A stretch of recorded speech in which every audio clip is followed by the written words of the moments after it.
Deməli, baxın, bunun tələffüzü ustad olur. 2 fərqli məqam.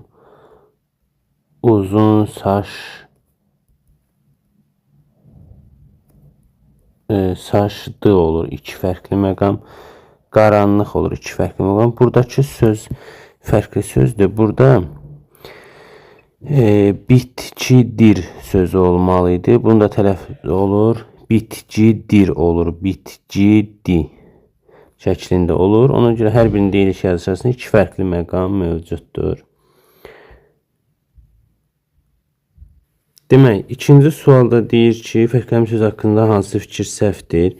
Kök götürmək ifadəsini istəyir bizdən. Deməli, bunun kök götürmək, ah çəkmək mənasındadır və deyir sinonimi yoxdur. Sinonimi var, yanlışdır. C variantı, digərləri düzdür.